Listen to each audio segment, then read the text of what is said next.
Okay, wanted to touch base on what we've been doing since our last class meeting on Thursday. First off, the quiz. Overall, the scores were not so good. So I went in and looked at the data to see what questions people were giving people the most trouble. One of the questions was it was a hard question, and probably not one I'm going to use in the future. Students in the past have had trouble with it, so I gave everybody credit for that question. The other ones, though, were really straightforward questions that were right out of the reading.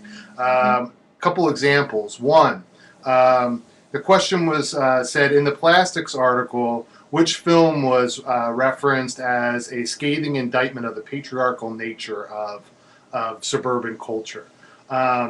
There was really only one other film mentioned in the article other than The Graduate, and that was The Stepford Wives, and it was right out of the reading, was that at the time, The Stepford Wives was this anti-establishment film that inspired the themes of The Graduate, right out of the reading. So doing the reading and reading carefully, the answer was right there. Another one that more than half the class missed that I was really surprised by was it asked what director used the frame like a white canvas for mise en scène. That was mentioned in class. It was in the reading right in the beginning of the chapter. It was Hitchcock. It was as straightforward as you can get. So those kinds of questions should be fairly obvious.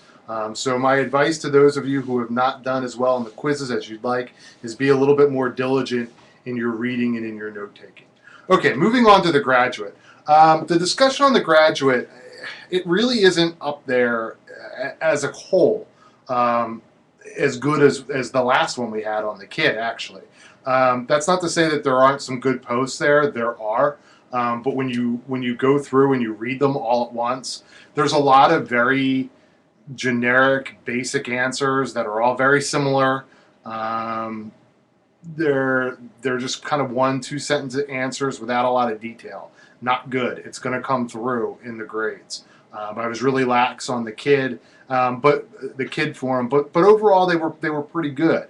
It seems like the class as a whole, the level has kind of come down on this, which is disappointing because it's a great film and there's so much to talk about. One thing to keep in mind, moving as we continue the discussion and we wrap it up tomorrow, is think about the ending. I was surprised how many of you saw the ending as they kind of live happily ever after. If you go back and watch the ending scene again and watch how their expressions change. So at the very, very end, so they get on the bus, they're laughing, they're smiling, and then the expressions kind of change. And it almost is like a what now moment. What do we do now? So think about, as you continue the discussion, if one of the themes in The Graduate was how do we is to avoid being like your parents and avoid the life that your parents have carved out for you. Did they succeed? He is running away with the partner's daughter. Is he really avoiding the trap that he saw himself falling into in the beginning of the film? So think about that.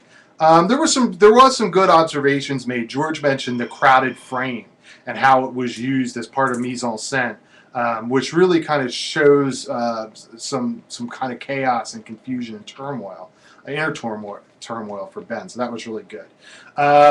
There was some good observations on the music. I think one of the best lyrics that really fits in with the theme of the film is people talking without listening.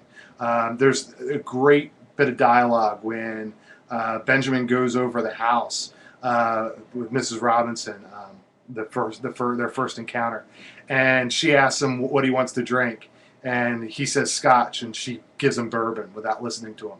And then later, Mr. Robinson asks, and he says, "Oh, I'm drinking bourbon," and he gives him scotch. Like little examples like that about how nobody in the film really communicates effectively with anyone else. So the lyrics fit in really nicely there. Lindsay's post was interesting. She talked about water being entrapment. And I think that's definitely true. When you think about that, it represents in a lot of ways Benjamin's life and the state that he's in, whether it's being trapped, like drowning, just floating along aimlessly, when he says, "Oh, I'm just floating," which he kind of is. He's in this transitional period in his life. He doesn't really know what to do now, and that kind of fits in also with the end. What now? What do we do now? So those are things to think about as you continue the discussion. A couple other observations from reading the forums. Tiona mentioned the empty frame in the beginning as a sense of loneliness. Absolutely. I can kind of almost do it with my webcam here. If he's got all this white space next to him that's leaving the frame empty, which really kind of symbolizes the emptiness in his life. So all that white around him, with just Benjamin filling up the one part of the frame. Really good observation there. A lot of you mentioned the costumes and how it establishes this kind of socioeconomic status for the characters, which it does. And someone came really close to making the ultimate observation on Mrs. Robinson. Somebody mentioned that she wears fur a lot. Not only does she wear fur a lot, she wears animal prints, which is kind of a not so subtle way of hinting at her predatory nature. So some good observations, but in the future, you want to be, if you're using 1 or 2 line answers and you're not really using a lot of specifics as far as what we talk about in class or what's in the reading, those are really the kinds of things I'm looking for.